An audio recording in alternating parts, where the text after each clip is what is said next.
Renault, a legacy of innovation and global mobility. An insight into the history of this French automotive giant by Untold Facts. From Morali Edutech. Renault evolved into one of the most recognized and influential car manufacturers in the world.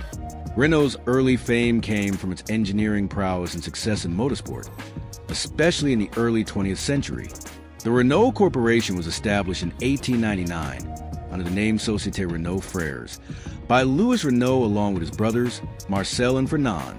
Louis was an intelligent and ambitious young engineer who had already created and constructed several prototypes prior to collaborating with his brothers, who had developed their business acumen through their experience at their father's textile company. While Louis focused on design and production, Marcel and Fernand took charge of the business operations. The initial Renault vehicle, known as the Renault Voiturette 1CV, was purchased by a friend of Louis's father following a test drive in December 1898. In 1903, Renault commenced the production of its own engines. Prior to this, it had sourced them from Dion Boughton.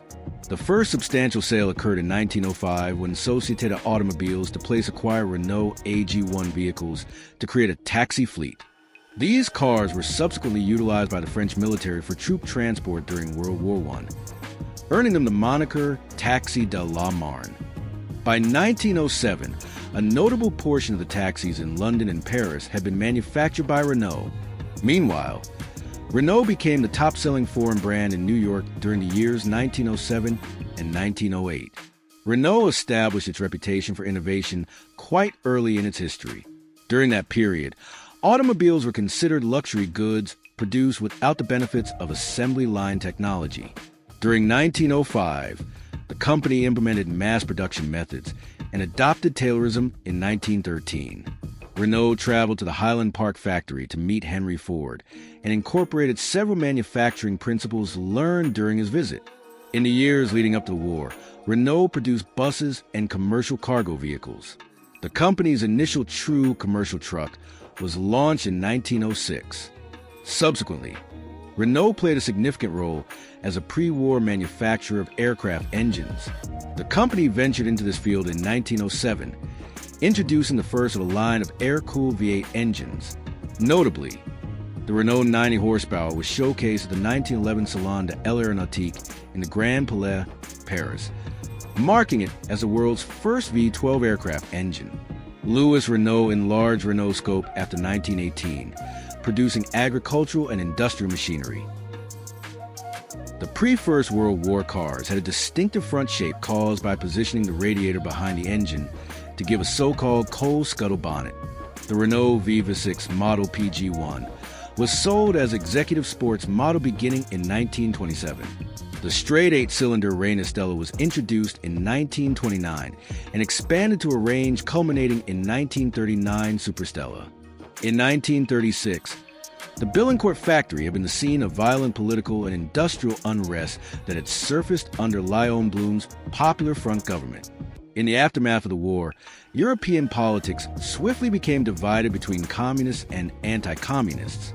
In France, de Gaulle was determined to counter the Communist Party's efforts to dominate the political benefits associated with resistance heroes. Billancourt was politically a bastion for communism. Consequently, the government opted to requisition the Renault factories. A week later, Pierre Lefaucheuse, a resistance leader with expertise in engineering and high-level management, was designated as the provisional administrator of the company. In the meantime, the provisional government charged Louis Renault with collaborating with the Germans.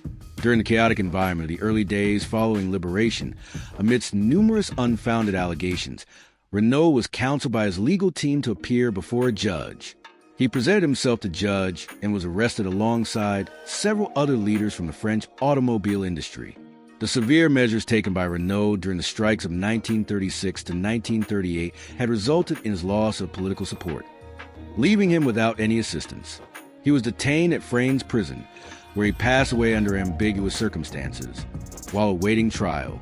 By January 1945, it was formally nationalized as Régie Nationale de Usines Renault.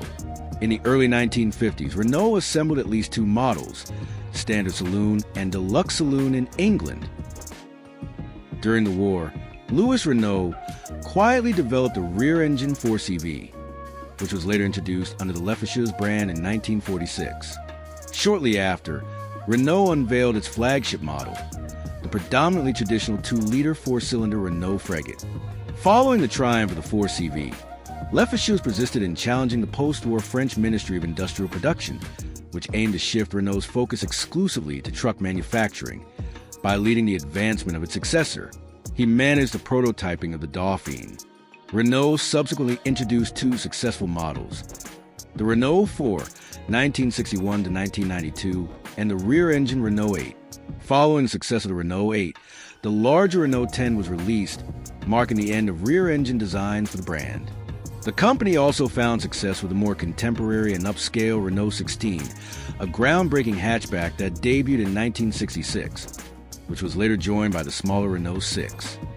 During 1969, launched the Renault 12, combining the engineering philosophy of its hatchbacks with a more conservative 3-box design, slotted between the Renault 6 and Renault 16. The company's compact and economical Renault 5 model, launched in 1972, was another success, while Renault 18 introduced in 1978 and the larger Renault 20 in 1975. Renaults were somewhat successful on both road and track, including the 1984 E-Space launch, which was Europe's first multi-purpose vehicle, a dozen years before any competitor. The Renault 9, a compact 4-door family sedan, was awarded the title of European Car of the Year upon its launch in 1981. It achieved significant sales in France, but was ultimately overshadowed by its sibling, the Renault 11 hatchback, as the hatchback design gained popularity in this vehicle category. The Renault 5 transitioned into its second generation in 1984 and continued to perform well in the market.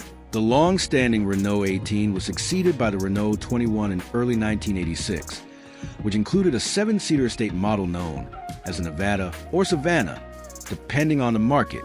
Renault's flagship model during the 1980s was the Renault 25, which debuted at the close of 1983.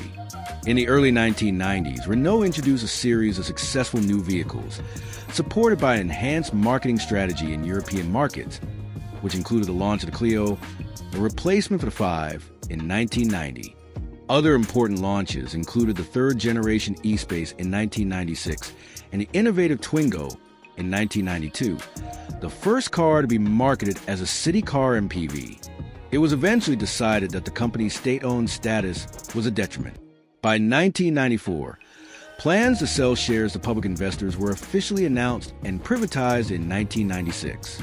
Renault established a reputation for unique and unconventional design starting 21st century.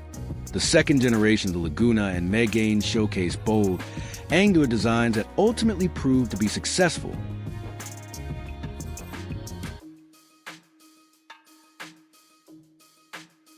It was one of the first major automakers to invest heavily in electric vehicles, launching models like the Renault Zoe, Kangoo Z, and Twizy. Renault has manufacturing facilities in several countries, such as France, Spain, Turkey, Morocco, Brazil, and India. Renault stands as a testament to over a century of automotive innovation and adaptation. With a solid industrial heritage, a strong global alliance, and a firm focus on sustainability and electrification, Renault continues to shape the future of mobility on a global scale.